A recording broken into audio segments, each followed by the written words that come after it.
Hello everyone. Today we are going to discuss about diabetes mellitus. So diabetes mellitus, as we know, is a metabolic disorder which causes increase in glucose level, blood glucose level, which will leads to complications such as neuropathy and leads to disturbance in various metabolism in our body. So diabetes mellitus, if we'll say, it is divided into four types, that is type 1, type 2, type 3 and type 4.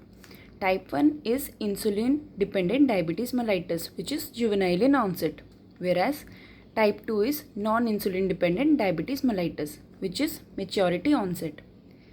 Type 3 is drug induced diabetes mellitus, whereas type 4 is gestational diabetes mellitus. But the type 1 diabetes mellitus is further divided into A and B. A is autoimmune disorder, B is idiopathic disorder. Now we'll see how the insulin is released in the blood. When glucose enters the beta cell, it will cause the via GLUT2 receptors, it will gets phosphorylated into glucose 6 phosphate, which will cause increase in ATP. This ATP will inhibit the ATP sensitive potassium channels, which leads to increase in depolarization of potassium in the cell and leads to depolarization. Due to depolarization, calcium will be entered in the cell. As the calcium level increases in the cell, the stored insulin will be released out in plasma. The stored insulin is also released when there is increase in CAMP. Now, after release of insulin in the blood, how it acts in various organs via which signaling pathway we'll discuss here.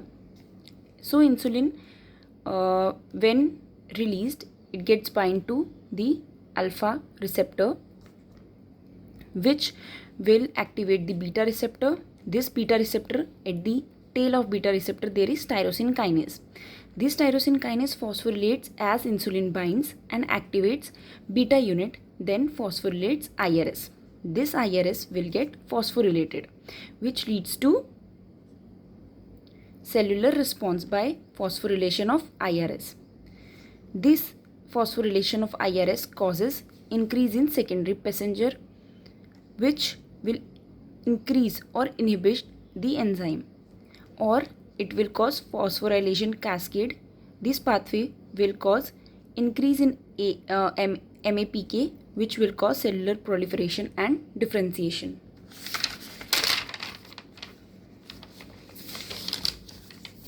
So what are the actions of insulin? Insulin actions in carbohydrates it will cause utilization and storage of glucose in various tissues. In proteins, insulin facilitates amino acid entry and synthesis of protein. It inhibits the protein breakdown. In lipid, it inhibits lipolysis in adipose tissue and favors triglyceride synthesis. Now we have human and animal insulin. We have regular insulin, insulin zinc suspension, which is lente insulin, isophene insulin, that is NPH, and protamine zinc insulin. The onset of regular insulin is 30 to 60 minutes and peak occurs in 2 to 4 hours. Whereas lente insulin, which is insulin zinc suspension, its onset is 1 to 2 hours and peak effect will be seen in 6 to 10 hours. Isophene insulin, which is NPH, its onset will be in 1 to 2 hours and peak effect in 6 to 10 hours. Whereas protamine zinc insulin, its onset is 4 to 6 hours, whereas peak will be seen in 14 to 18 hours. We have rapidly acting and short acting insulin also. Rapidly acting insulin, which acts very fast and they have very short duration of action, like Lispro, Aspart and Glulicin. Whereas long acting insulin, we have Glargine and Detamir. Now classification of insulin. The drugs. We are going to classify the drugs. So first we have insulin releasers, which are secretagogues, and we have the insulin sensitizers. These are anti-hyperglycemic, and we have miscellaneous.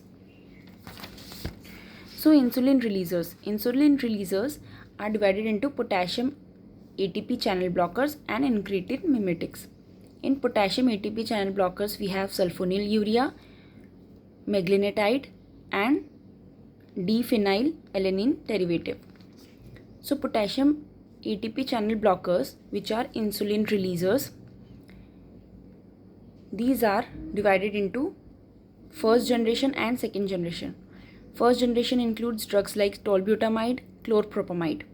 Second generation includes drugs like glibenclamide, gliclazide, glimepiride and glipizide.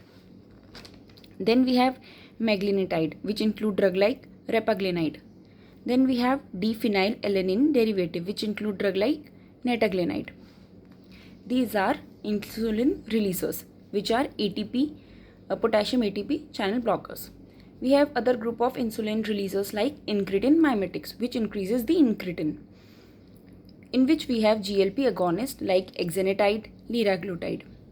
And next class we have DPP-4 inhibitors like gliptins, sitagliptin, vildagliptin, saxagliptin. After insulin releasers, we have insulin sensitizers. These are anti-hyperglycemic. Anti-hyperglycemic means it decreases the level of glucose and make the level of glucose in normal, that is normal unit.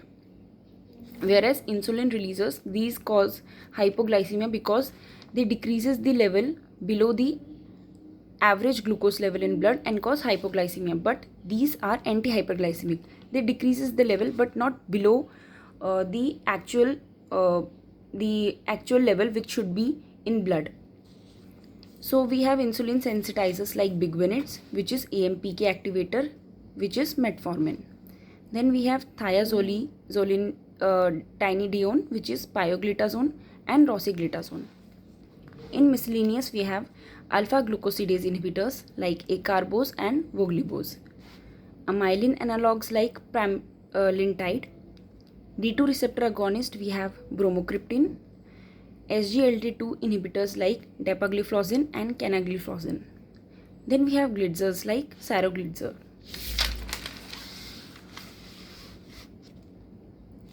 Now we'll discuss about each and every drug. First we have insulin releasers, in which we have sulfonylurea, which increases insulin release from beta cells of pancreas. It binds with sulfonylurea receptors and inhibits the influx of potassium ion, cause depolarization and insulin release. In sulfonylurea, we have seen there are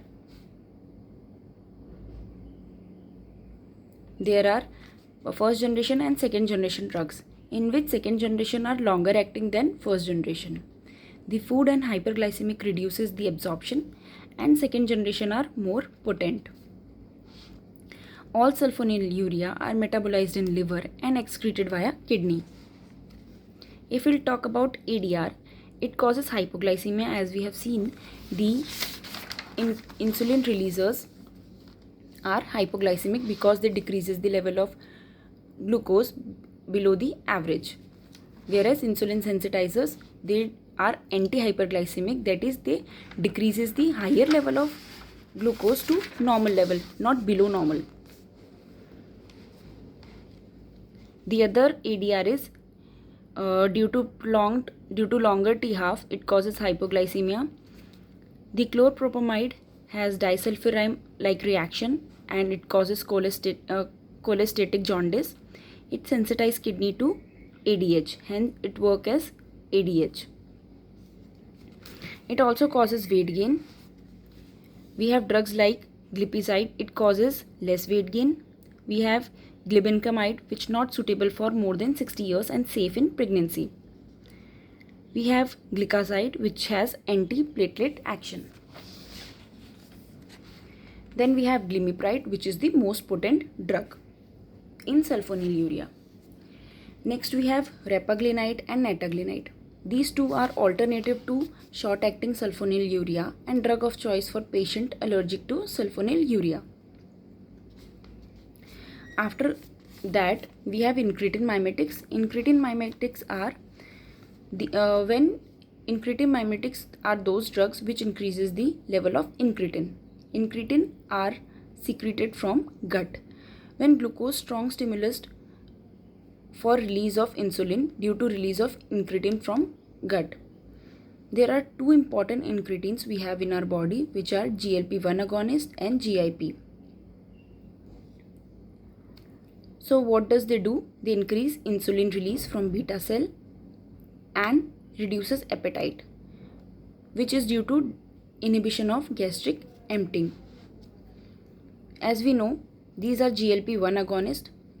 These drug reduces appetite, so these are mostly used in cases of weight gain. So those who want to lose weight, they uses GLP-1 agonist, and these are already marketed in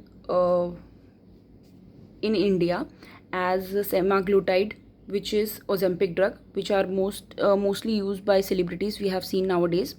So that is GLP-1 agonist. Its action is increase insulin release and inhibition of gastric emptying.